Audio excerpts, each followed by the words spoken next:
This is S.K. Williams, and we have just entered what is possibly one of the most interesting election results in United States history. Interesting because it seems they stopped counting,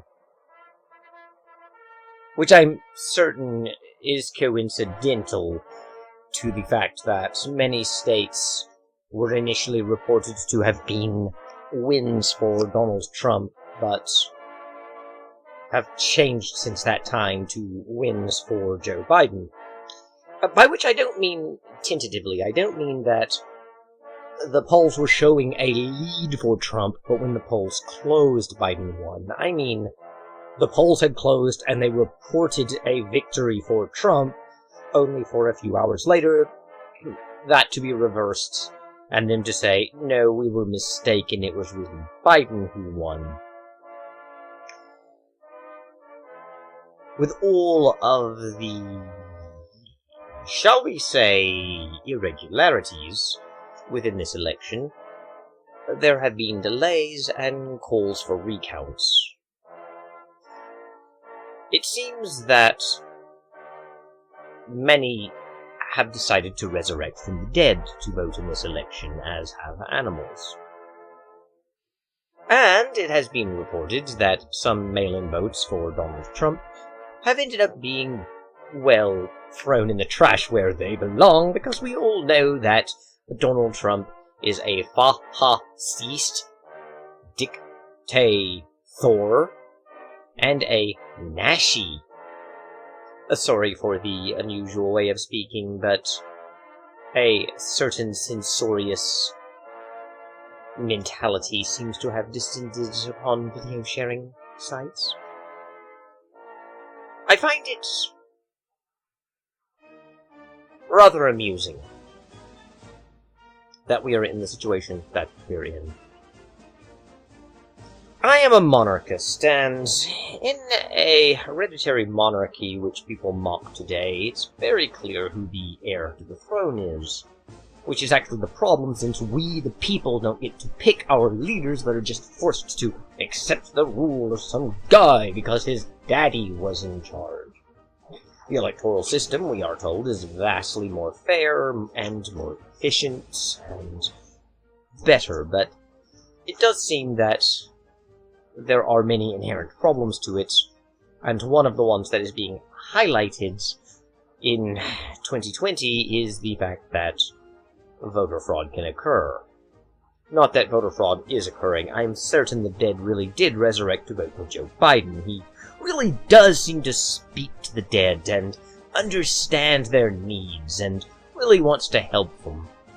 And since he looks close to joining them, maybe it's because he really relates to them, so perhaps they really did resurrect to vote for Joe Biden.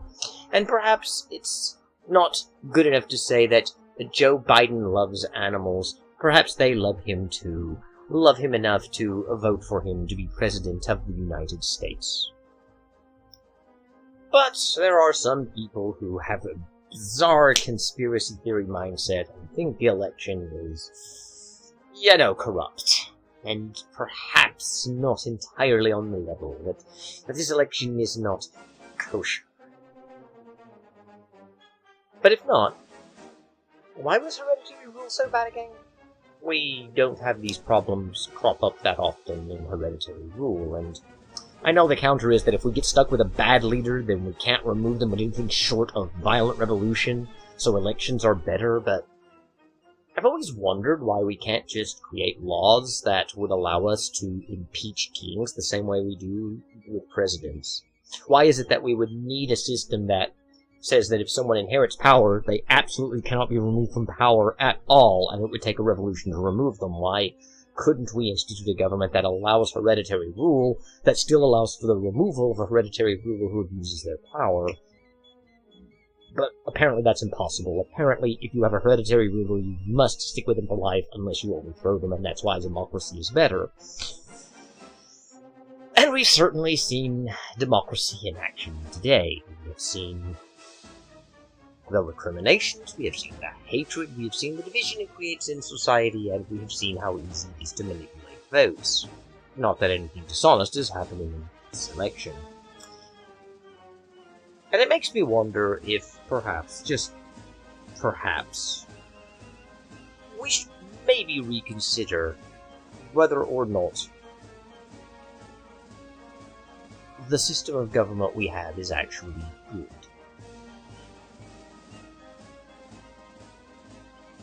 It is one of those things that I often think about. I don't really think the way we live in the world today is natural, and I don't think that the founding fathers of America, among the most brilliant men who ever lived, as well as the most honest and most moral, gave us the best system. Indeed, even though they were honest, moral, brilliant men who fought a revolution to free us from tyranny, and that is definitely true as the king was most certainly a tyrant, that doesn't automatically guarantee that, even though they had good intentions and were brilliant, that they came up with the best system. And I still have my nagging, albeit irrational, belief that they were not good or moral or honest, and that the revolution to free us from the tyranny of King George III, who definitely was a tyrant, was necessary, since I don't really see any evidence that King George III was a tyrant, but I'm clearly wrong about that, just like I'm wrong about the dead not voting for Biden, since they clearly did, and I am obviously wrong that animals cannot cast votes. They obviously do, and they tend to vote Democrat. But I've always thought that perhaps a system less prone to corruption would be better. But I would like, perhaps, to talk about why the left hates Trump one day. I really would. Whether or not he gets a second term, it's interesting, much like discussing Obama, and the right's reaction to him is interesting even years later. And I possibly will, but for now, I would just like to make it known that it looks like civilization has been in decline not just in the 1960s or 50s or 40s, but since the Enlightenment started. The very thing most atheists point to as the time when we broke the chains of religion and embraced science and reason just seems to be the time when we started going to decline.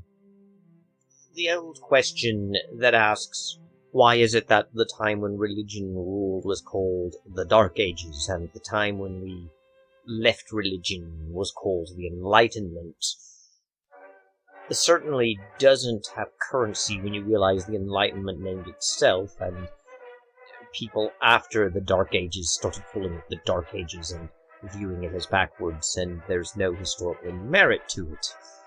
I think many people are aware of that these days. The Middle Ages was not indeed the Dark Ages that we imagine them, and the Enlightenment, with its brutality and murder, it wasn't necessarily the highest ideal, although most still cling to the American Revolution and say it was different there.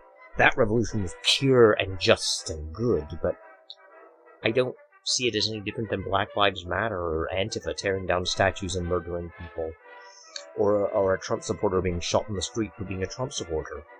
I know the difference is that King George III really was a tyrant, we really were denied freedom, we really were under oppression, and they really needed to break the chains, but the more I study history, the less I'm convinced of the truth of that narrative. I don't think King George III was a tyrant, and I don't think America's founders are any different than Black Lives Matter or Antifa. What they fought for was different, sure. And it is true that Black Lives Matter and Antifa are tearing down statues of Jefferson and Washington and other founders because they were slave owners and what have you.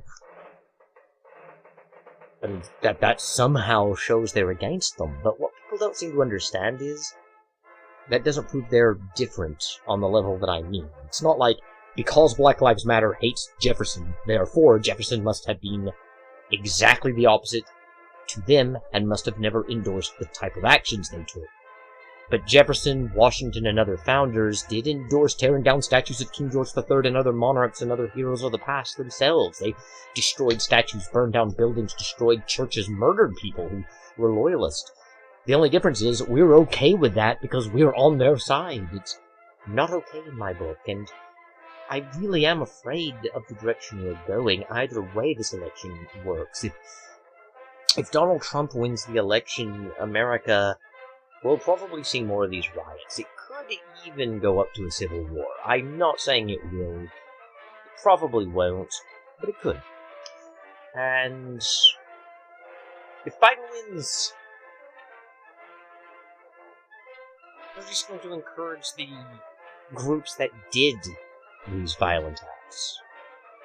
There is no victory here in the Republic of, for, and by the people. No justice beyond mob rule, and don't hand me that libertarian or conservative garbage about how America's founders agreed no mob rule, republic not democracy. This is what they created, and it is the inevitable result. It isn't just what we did with it when we turned our back on their ideals. What they gave us led to this because of what it is endemically. We live in a violent culture that tells us that we are the highest measure of all things and that we should be allowed to do whatever we want. And we are shocked that we are a generation of children that want candy instead of vegetables for dinner, and it doesn't matter that it rots our teeth. We have raised a society that has no responsibility. And children learn more by observing how their parents behave, more than the abstract ideals that they tell them they follow.